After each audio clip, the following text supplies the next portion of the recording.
Hey, happy Tuesday, everybody. Mark again here at Weatherman Plus. Now I'm going to give you the updates, not only what's going on in the tropics, what's going on in the Gulf, but as well as this big pattern that we are in now and how long is it going to last. If you've never been here before, make sure you subscribe. I am all year long. Matter of fact, this big heat dome that we're in now is about to expand, and people on my channel knew about this over a week ago. So make sure you hit the like button if you're liking these updates. Make sure to share this information, help get this information out to more people. Thank you all so much. Now, for today, we have heat advisories in all of these red areas. You can see it's starting to move over Montana, as well as the excessive heat warning in this pink. And the heat advisories is all 105 to possibly 110 degree temperatures and heat indexes. You're all the way down to 112 and possibly 115 heat index in this pink for Texas.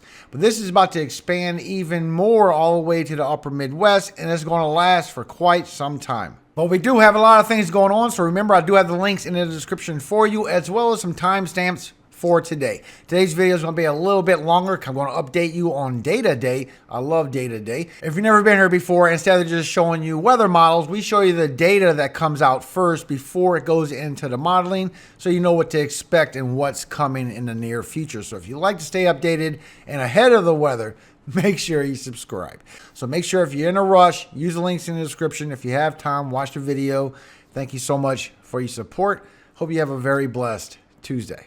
Now you can see for the next 6 to 10 days that your temperature anomaly has you well above average in the upper Midwest, and this is going to last longer than 10 days. This is going to be for a couple of weeks, as well as this high pressure over here in Atlantic training all this Gulf moisture, all these thunderstorms from the south to the southeast. This is going to last for quite some time as well. In 8 to 14 days, it does stay there and actually expand with its high pressure because of this new weather pattern that we're going into. So for the whole month, this whole region is going to be all above average temperatures for July. I'm showing that it's going to be a little crazy towards July. It's going to be a lot of dry precipitation, a lot less storms going on in the U.S. because of this pattern that we're going into. Canada is getting all of our storms and rainfall mostly. And the drought situation is going to get worse. As you can see, for the next 6 to 10 days, you have above average precipitation in the southeast because of these storms trending that way, as well as your monsoon season, because what's coming off in the eastern Pacific is going to eventually train over y'all as well and keep y'all with some rainfall. But you're below average in all of this brown, and when you go from the 8 to 14 days, it is going to last even longer and get even worse. A lot below average for your precipitation and a lot of hot temperatures. So the drought is really going to continue for the next 2 weeks, as well as 8 to 14 days, your precipitation above average for the monsoon, as well as for the southeast. This is going to last for the next 2 weeks. But overall for the month, you have some for the west, but you also have it for the south central that you are going to be below average on your precipitation all month long. And just like I showed you about 8 days ago,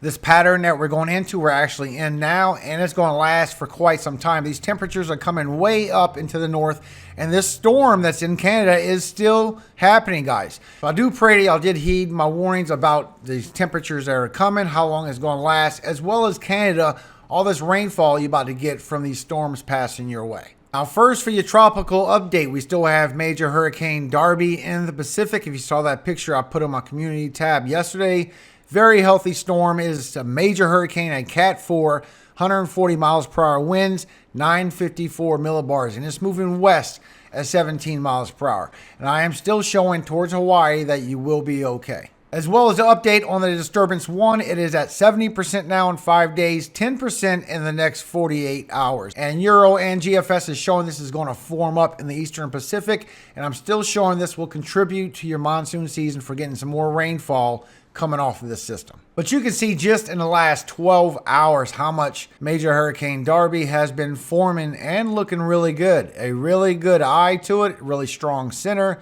and it has a lot of fierce winds with it. You can also see right here for your Hawaii that it's still going right south of you. According to Euro and the GFS, Euro takes it a little bit stronger, but it's still going to be a group of disorganized thunderstorms as it passes by your southern islands. And here's the latest from National Hurricane Center that it will become a tropical depression by the time it gets to Saturday evening as it's passing by you. So it will go from a storm quickly down to a depression, just like I said yesterday. It's lasting a little bit further, but it's still same effects, no threat. You can see this on GFS that it really loses its surface low, becomes very weak as it goes through Sunday, passes by you, bring a group of disorganized thunderstorms. That's about it. Euro is showing about the same thing. A little bit more lightning, but it's going to be on the southern islands. Not going to have any surface low. It's really going to lose its surface low pretty quick from a tropical storm to a tropical depression to just a tropical wave, bringing disorganized thunderstorms by Saturday night into Sunday. And your 8 o'clock update on what's going on in the Gulf of Mexico. Disturbance 1, it is at 30% still for the next 5 days, 10% in the next 48 hours. And I'm actually showing that the information I showed yesterday is showing true, that it is still getting elongated by that TUT, and it just cannot form anything. It's going to bring a lot of precipitation. It's just going to be a rainfall event. And you can see that shot here on live satellite. So you still have your TUT right here pulling your winds from the west to the south, and your winds on the east going from south to north. And now we have this big King Tut that is sitting way out here right over Puerto Rico. It's just blocking anything coming off into the Caribbean, giving a lot of shear on any wave that passes by.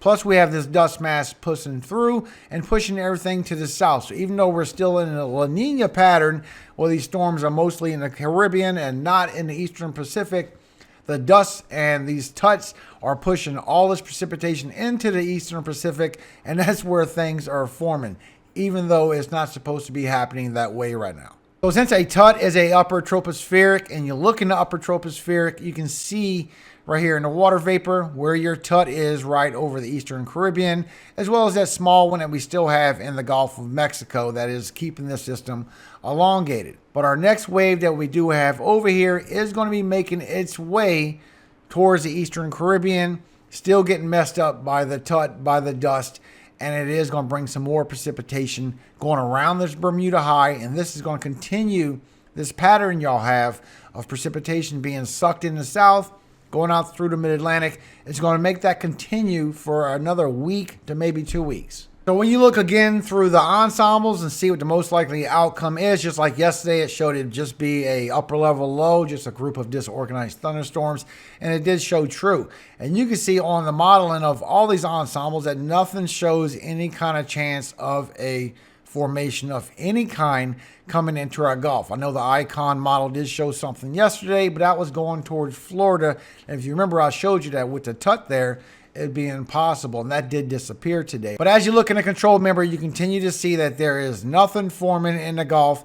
That high pressure is going to expand and continue bringing all this precipitation from the south to the southeast with nothing forming. And that is within the next 7 to 8 days right there. Matter of fact, when you look for your chances for a tropical depression, according to the Euro, you can see in the next 3 to 4 days, that's about the strongest it gets. And in 5 days, that's it. It starts weakening down and going out to southeast. And that color palette right there is barely holding on to 30%. It's more like a 25 to 30% chance of even anything forming. It's going to be elongated. It's going to bring a lot of rainfall for a while. Now, with all this being elongated and these storms popping around all over the place, it's hard to tell how much precipitation or rainfall y'all will be getting. Now, according to National Weather Service, this is what you have for the next 2.5 days. This is all the way until Thursday at 7 p.m., 63 hours away. And you see it starts adding up from 2 to 4 inches, mostly heavier for southern Louisiana, southern Alabama, southern Mississippi, and the Panhandle of Florida, just like what we went through yesterday. And you can see how different and far range all that precipitation is, and totally unknown by the model guidance. You can see right here with the GFS and the same amount of time, it's showing a lot different. Also, when you look at the Euro, same amount of time, it's showing everything into the Gulf. The NAM 4K brings it a little bit heavier like the GFS, more like towards southern Alabama, the Panhandle of Florida, a little bit of the coast of Louisiana, but most of it in the Gulf. And the NAM 4K, which sees a little bit further, it sees 4 days, it shows about the same thing. Everything's going to come towards the very southern tip of Louisiana, southern tip of Mississippi, and more like Alabama and the Panhandle of Florida with all this rainfall. And then after that, it's just going to add up a little bit more as it gets pulled continuously out to the southeast, going around this Bermuda high. So your rainfall totals, according to National Weather Service, take myself out the picture so you can see for your monsoon season. So as you go for the next 2 days, it's mostly in the Gulf. As you go 3 days, then it starts adding up a little bit for southern Louisiana, southern Mississippi, southern Alabama, and for the panhandle of Florida. And all this blue you see right here is about an inch of rainfall. The next 5 days, then it finally starts adding up a little bit more towards southern Mississippi, southern Alabama, and going further down the panhandle of Florida. But the heaviest is still in the Gulf with a little bit for the west bank of Louisiana. Then the next 7 days, which is a little bit too far away, we all know that does change, even though this is National Weather Service, potentially carry into Georgia with the heaviest of the rainfall, and then be right off the Carolinas and going into the Atlantic. But this is still bringing a lot of flash flooding. You still have it for your monsoon season. This is for today. As we go through tomorrow, this is where it's really going to grow. It's going to go all the way from Louisiana all the way towards Virginia and the Carolinas, with a big slight risk for Louisiana, southern Mississippi, southern Alabama, and the panhandle of Florida. As you go through Thursday, then you're going to have another slight risk right here in the deep south, as well as for your monsoon season, and thunderstorms and marginal all across the whole southeast, even going down Florida. But this big slight risk is where it's going to last for a few days. Then as you go through Friday, the slight risk just stays there. As you go through Saturday, it stays there. So this is going to be a few days of this flash flooding for all this rainfall coming for you guys. And I'm showing that we're going to stay in this pattern for quite some time. Now, Euros still don't want to let go of maybe something can form in the Gulf. So literally in 4 days, it's showing multiple locations where a surface low could form according to the Euro. And as you keep going, you just see the Euro don't want to let it go, that there's still a chance for something to form up in the Gulf out of all this rotation, out of all this precipitation. That smaller Tut is going to be moving away, and it is going to be a few days before that King Tut moves on in to where this smaller Tut was. So there is a period of time where the Tut will be gone and something could form. I will stay on top of it. We never want to let anything go, especially in our Gulf waters where temperatures are high 80s and low 90s. That's somewhere around 5 to 7 degrees above normal for this time of year. Even the GFS is showing that literally it will try so many times to form something up, and it just does not have the opportunity. There's too much elongation going on with that Tut, but the Tut does leave for a short while. As well as his next wave coming off the MDR, you can see it does come off kind of strong, but it weakens very quickly as it heads a little bit to the northern half of the Caribbean islands.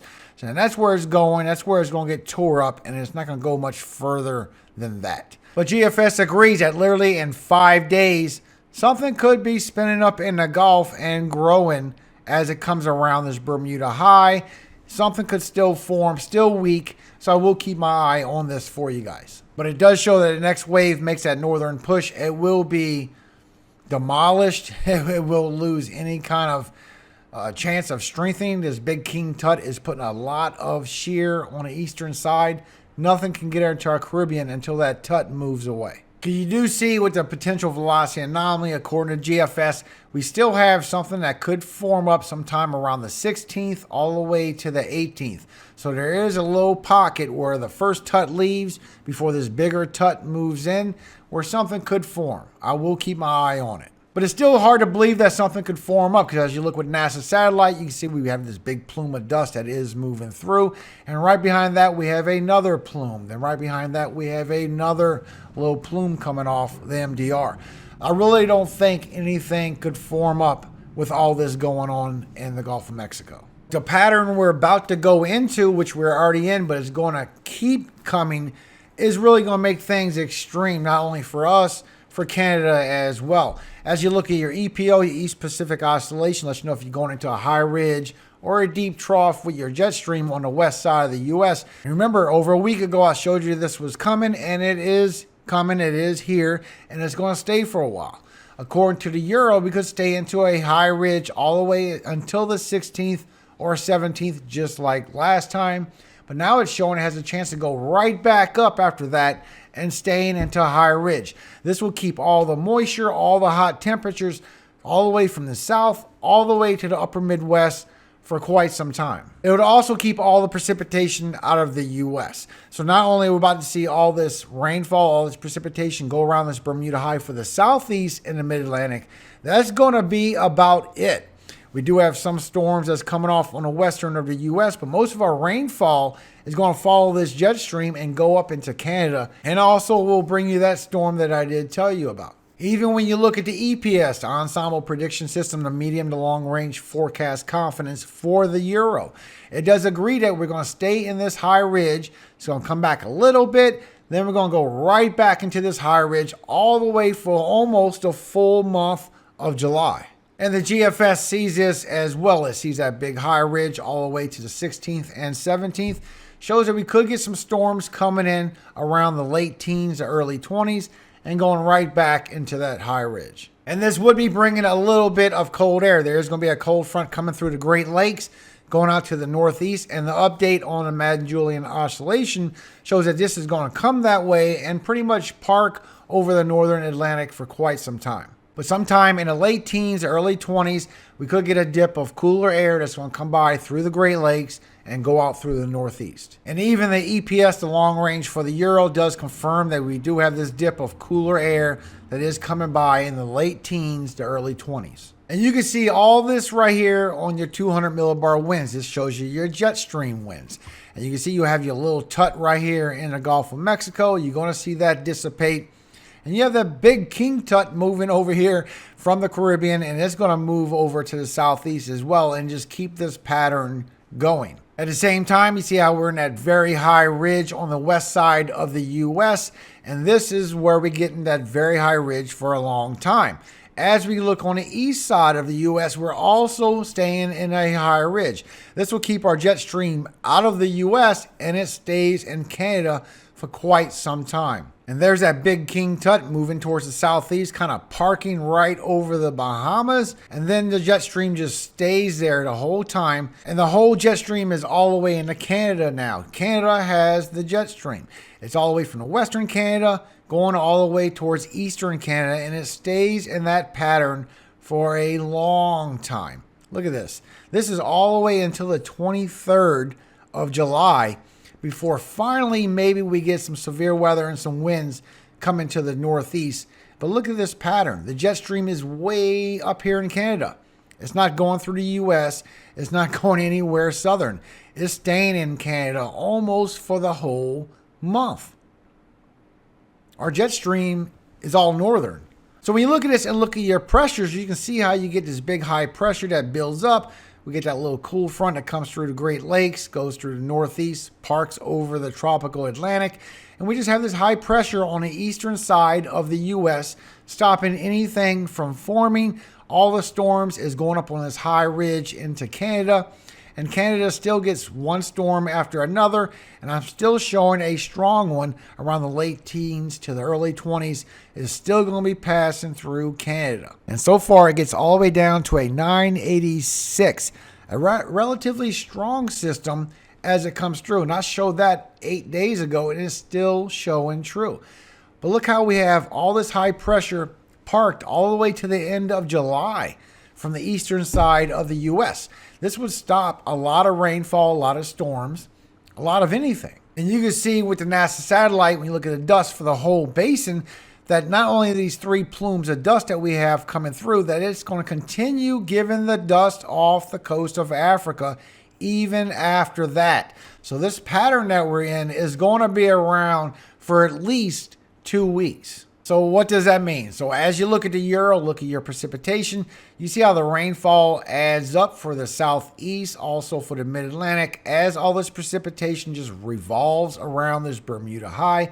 And now we're in this very high ridge. All the precipitation is northern into Canada, might come a little bit towards the intercoastal northeast as it comes through, but all the precipitation is going to add up for Canada and the southeast and the mid-Atlantic, and you are going to get some rainfall coming for your monsoon season for what forms up in the eastern Pacific. And you can see further with the GFS. So you can see also with the GFS, it grows up for the southeast and mid-Atlantic, and you get a storm coming in sometime in the late teens, the early 20s that might come bounce through.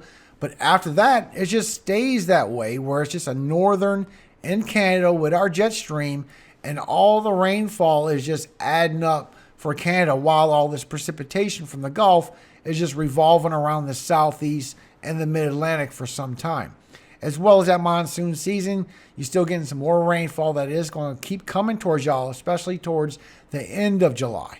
And the Euro even shows that it's not going to be no super cold temperatures, but when you look at your AO, your Arctic Oscillation lets you know if you're going into a warm up or a cool down, that we do get that cold front coming in around 17th and 18th and hangs around in the 20s. The long range for the Euro, the EPS, also confirms this cold front coming down and hanging out to the early 20s, about a week. And GFS shows that it not only does it come down, but it actually does a good little dip of cold air by 21st and 22nd before we go back into a warm pattern. So this cold front is coming through. It will be for the Great Lakes and the Northeast. So as we look with the update from the MJO, or Madden-Julian Oscillation, lets us know about these cold airs coming around Northern America when they make their dips into our country. And once again, you got to turn this sideways to get a good grasp of what's going on so you don't show it sideways. But 7 is your West Coast, 8 is your East Coast, and 1 is your MDR, your Main Development Region, your Caribbean. And up here you have your Northeast and your North Tropical Atlantic. So this is all your Northeast right here, and this is all your Upper Midwest. And you can see as we're going into the teens that it starts parking towards the northeast with the cooler air and bounces around all the way into the 20s and comes back as well. So it is going to park over the northern Atlantic for a while, and we could get a few licks of some cold fronts coming through the Northeast and the Great Lakes. At the same time, when you look at your temperatures, you can see the temperatures just stay all the way from the west side of the U.S., all the way from the south central, going all the way up towards Canada with all these very warm temperatures, this very high ridge of this jet stream. And the east side of the U.S. is going to stay relatively cold. Now, you could have a nice cool morning around Friday morning as this cool front does pass through, so you will feel that. Could be in the 50s as you wake up for Friday, and then warm right back up as the evening comes along into the 70s. But you can see it just continues that pattern, bringing all these very warm temperatures all the way up towards Canada, bringing all these 90s and 100s. Western U.S., Eastern U.S. is going to be a little bit cooler because this full pattern is not going to fully sit in until you get into your late teens, your early 20s. Then it's really going to expand out. Look at that. You're getting hundreds now all the way into Canada. This is by Sunday the 17th because you have a very high jet stream. You're getting all of the weather we normally get. And it's going to stay that way for the whole month of July. You're all the way to July 18th. You're still getting these hot temperatures. And as you keep going, it just stays that way. Now, once you get towards the 20th, then this high pressure moves a little bit more towards the east. And y'all going to lose those nice cool temperatures y'all have. And y'all going to be back into the 80s and 90s as this jet stream stretches all the way from the northwest all the way to the northeast. And it's just going to stay up here. And that is going to bring all this warm dew points, all these warm temperatures, all up our country. And we're not really going to be getting the precipitation to cool off from that. That's about it. And your cooler air just stays parked over the northern Atlantic, just like the MJO shows. So that just stays away while we have all these very warm temperatures coming. This is all the way to July 24th. And everybody is in some very warm temperatures still in July 4th. So this pattern is going to stick around for quite some time. And now it's going to start moving more east as this jet stream expands out, just totally dominating Canada. So sorry the video was a little long for today. I just had to show you all the data and all the information that has come out for today so you can see what's going on with this pattern that we're going into, because we're going to be in this pattern for quite some time, as well as Canada. Y'all need to prepare for some storms and some heavy rainfall coming your way as well. But God bless all of you. Hope you have a very blessed Tuesday today. Psalm 56. Be merciful unto me, O God, for man would swallow me up. He fighting daily oppresseth me. Mine enemies would daily swallow me up, for they be many that fight against me, O thou most high. What time I am afraid, I will trust in thee. In God I will praise his word. In God I have put my trust. I will not fear what flesh can do unto me. Every day they wrest my words. All their thoughts are against me for evil. They gather themselves together. They hide themselves. They mark my steps when they wait for my soul. Shall they escape by iniquity? In thine anger cast down the people, O God. Thou tellest my wanderings. Put thou my tears into thy bottle. Are they not in thy book? When I cry unto thee, then shall mine enemies turn back. This I know, for God is for me. In God will I praise his word. In the Lord will I praise his word. In God have I put my trust. I will not be afraid what man can do unto me. Thy vows are upon me, O God. I will render praises unto thee. For thou hast delivered my soul from death. Wilt not thou deliver my feet from falling, that I may walk before God in the light of the living? Amen. Thank you so much for visiting my channel today. I hope you have a very blessed day today. I hope you have a good perspective on what kind of pattern we're about to go into. So please share this information. Let others know. We're about to get a lot less precipitation and a lot more heat. So that's not good. All power, all glory does go to Yahweh, God of Jacob, our Father. Amen. Hallelujah. Have a great day, everybody.